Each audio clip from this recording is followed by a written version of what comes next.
ఈ 2024 సంవత్సరంలో నుండి 2025 సంవత్సరంలోనికి నిన్ను తన వాగ్దానాలతో తన రెక్కల మీద తన రెక్కల మీద మోసినట్లుగా ఏ కీడు ఏ నాశనము ఏ శాపము మన మీద తగలకుండా తన శిలువ రక్తాన్ని ప్రోక్షించి మరో నూతన సంవత్సరంలోనికి నూతన జీవితంతో నూతన వాగ్దానాలతో నడిపించాలని ప్రభు ఆశిస్తున్నాడు.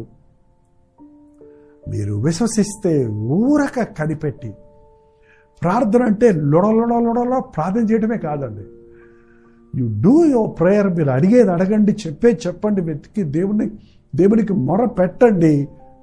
ఆమెన్ అన్న తర్వాత ఆగండి, ఊరకే ఆగండి. ఇంకా మోకాళ్ళ మీద అలాగే కనిపెట్టండి. కొంచెంసేపు మౌనంగా దేవుని సందులో ఉండండి. ఆయన ప్రత్యక్షతలు మీరు చూస్తారు, ఆయన దర్శనాలు మీరు చూస్తారు, ఆయన ఇచ్చే జవాబులు మీరు వింటారు. మీరు మోకాళ్ళ మీద నుండి లేచేలోగానే దేవుడు తను చేయబోయే అద్భుత కార్యాలను మీరు గుర్తించగలుగుతారు.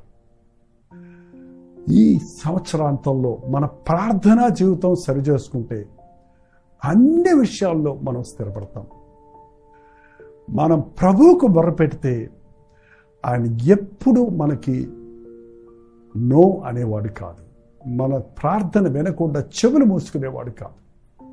రక్షింపనేరకుండానట్లు ఆయన హస్తము కురచ కాలేదు, విననేరకుండానట్లు ఆయన చెవులు మందము కాలేదు. మీ దోషములే మీకును మీ దేవునికి అడ్డంగా వచ్చాయని బైబిల్ చెప్తుంది. కనుక నీ కంఠధ్వని పరలోకంలో వినబడాలంటే నీ హృదయంలో పాపమును లక్ష్యము చేయక, అవిశ్వాసానికి చోటు ఇయ్యక, విశ్వాసంతో దేవునికి మొరపెట్టు.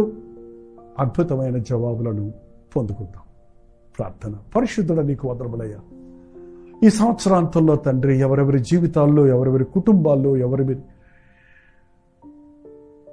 వ్యక్తిగత జీవితాల్లో ఏ పోరాటాలు ఉన్నాయో తండ్రి, శత్రువు యొక్క బెదిరింపులకు మేము లొంగక, లోకపు పరిస్థితులకు మేము బెదిరిపోక, మాకు ప్రతికూలంగా ఉన్న ప్రతి దాన్ని చూసి భయపడిపోక, మా పక్షంలో ఉన్న ప్రభు మా పక్షంలో పోరాడతాడని, ఇంతవరకు మమ్మల్ని వేధించిన శోధించిన మా శత్రువులు మరెన్నడూ మేము చూడనక్కర్లేకుండా మా పక్షములో వారిని పోరాడి జయిస్తాడని నమ్ముటకు సహాయం చేయి. అవి రోగములైనా, అవి అప్పులైనా, అవి ఆర్థిక ఇబ్బందులైనా, అది కుటుంబ సమస్యలైనా, అది మానసిక ఆందోళనైనా, అది కరువైన, కాటకమైన, కష్టమైన, ఈ నూతన సంవత్సరంలో వాటిని మేము మోసుకొని పోక, మాకు అపకారము చేసే ప్రతి శత్రువును నీకు అప్పగించి నీవు వాటిని జయించటం, నీవు వాటిని నుంచి మమ్మల్ని విడిపించటం, మేము ఊరక నిలబడి నీ సన్నిధిలో మోకాళ్ళ మీద చూచుటకు సహాయం చేయమని క్రీస్తు నామములో అడుగుచున్నాను తండ్రి. ఆమేన్. మన తండ్రి అయిన దేవుని యొక్క ప్రేమయు, కుమారుడైన క్రీస్తు యొక్క కృపయు, ఆదరణకర్త అయిన పరిశుద్ధాత్మ యొక్క సహాయము కూడి వచ్చిన మనందరికీ ఇప్పుడు సదాకాలము తోడు.